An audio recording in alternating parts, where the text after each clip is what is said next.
My name's Andy McCaffrey, and this is the near to last episode in a series about the productive economy and its place in political society and what it does for us. Well, you've heard a trail of things that could happen and that are happening that aren't so good for the productive economy. But it's time, I think, that you should hear my ruminations, what I discovered in writing my book, about what the problems were. I think I nailed a few of those, and what their solutions would be based on deducing from the ground up what would actually work. The first problem, and the problems relate to the state, which causes the most damage, is education. The New Zealand education system is wonderful from about 2/3 of the way up. It's pretty good in the middle. It's appalling at the bottom. We have the worst spread of achievement between top and bottom in the PISA scores. What the state is doing is throwing 20% of the population out there, practically illiterate, with no skills, no prospects, and a life on the dole, or the universal basic income when it arrives. That is an abject failure of the state's responsibility of spending all that money achieving a thoroughly negative result. I've seen solutions all through my life, from remedial reading and everything's been thrown at it. Curricular changes, standards, measurements, the whole bloody lot. The problem hasn't been solved. What I suggest will have to be a solution so as we can get people into the productive economy that can earn a bloody good living, buy houses and look after themselves, will be that the productive economy will have to take over areas of the education. In other words, the forestry owners and workers and unions will have to fund a school to teach people about forestry. It's a very complicated thing. And people who want to go to be a motor mechanic won't go to some state technical education union place with a lot of theoretical knowledge. They will actually have to go to a school owned and operated by that industry. And as for the poor schools at the bottom, well, charter schools are a solution, but it might be a solution for first to admit that there has been failure, and again to turn the problem over to those who will actually solve it. And it can be solved. It was solved before, and we can turn people out of school who can read and write, and with an industrious attitude as to what they can achieve in the world in the opportunities afforded by the productive economy. The second thing the state could do is stop doing the impossible. We're going to spend a couple of billions on fixing poverty. Well, the most marvellous thing in the world is the thing that lifted over 6 billion people out of poverty into the affordances of running water, electric power, and all the goods that we enjoy. The productive economy cures poverty, and a job at 60,000 will do a lot for poverty as opposed to being on the benefit at about 12,000 a year.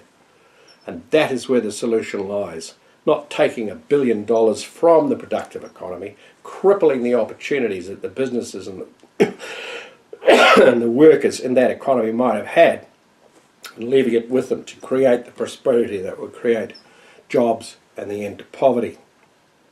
Another impossible thing the state could stop doing is stop creating war on the dreaded weed. You'd like to think we knew that over the last 40 years, the weed farms grew over the north of New Zealand, Kaikoui, Awanui, and Kaitaia, that there was coffee bars where people could sit and enjoy their vice, and a booming economy resulted in the pharmaceutical industry. None of that. Spend $150 million a year in the impossible task of stopping 3 kids behind a coffee bar in Kaitaia inhaling an illegal substance. Further thing that it could be done for the process and the progress of the industrial economy is to stop spending a lot of money gauging the past for ruin and error and guilt and woe, and try and get people to understand the thing that they see about them, that's all about them every day, the productive economy. It might be worthwhile to tell people who actually produces the goods, how they're produced, where the services come from, and how it benefits everyone and the taxes are generated. We could measure it. Instead of GDP, which you have to keep because it's internationally comparable, How about measuring the productive economy versus all the other parts of the economy? And adhere to Daniel Mitchell's law. The state sector should not expand faster than the productive sector. It's a recipe for disaster. We could also remove company tax, or at least knock it down to about 10%. Why would you do such a thing? Well, there was in a madness of the 1930s, the 1920s, that they thought they would tax the productive economy because that's where all the money was made. If you reduced company tax, business could pay higher wages, particularly to lower income people, especially to lower income people. And those people will become much, much better customers for other businesses. They could afford to buy the goods and services they need. And it would increase the demand for goods in a way that was not inflationary and that produced real value. And they could invest the profits which the state isn't grabbing out of their pockets to expand their businesses and thereby create more products, more employment and more prosperity. Business could increase their research and development, develop new products, develop new markets, develop new careers, instead of the money going to Treasury to go into a regional development slush fund, taking money out of the pockets of one businesses and handing it over to the favoured few in the other. Businesses could increase exporting and their marketing. They could reach more customers with the money that they kept that the state wasn't taking. They could lower their prices and benefit the customers. That would be a good thing. It would increase the discretionary and disposable income of people in the lower half of the economy who desperately need it. They could increase their sponsorship of worthwhile causes. They would choose them. They would exercise some wise judgment and stewardship in the matter. They could reduce their debt. That'd be a good thing for some businesses.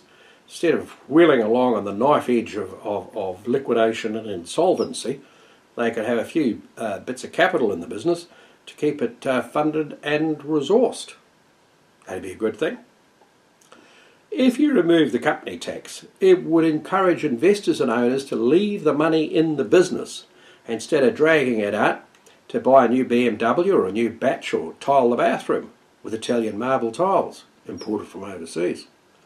Because you see, if they were paying personal tax at say 35% as opposed to a company tax of 10%, wise people would immediately cotton on to the fact that if they left it in the business over the next 10 years and the business mushroomed into a great size with some increase in capital, an increase in earnings, an increase in profits, they would take much more profit later. And having a tax at an extra 20% wouldn't bother anyone.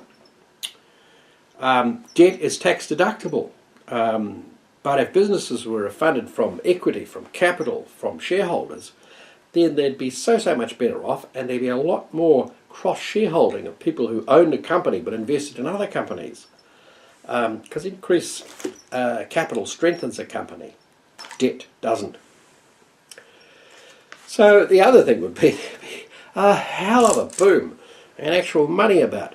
There's a fortune spent on accountants, on interesting little arrangements of a company's affairs so as to can minimise its profits. There's sometimes as much bloody energy goes into minimising profits as there are to making it. And they would all disappear. See, it's easier to tax living, breathing people, i.e. investors that are taking the money out of the business, shareholders that are taking a dividend, workers at the top end who are taking a good section of money, as they deserve, out of the business. It's easier to tax those living and breathing people than a fictional legal entity like a company, which can so arrange its affairs to minimise its tax. And they do. We could reduce corporate welfare.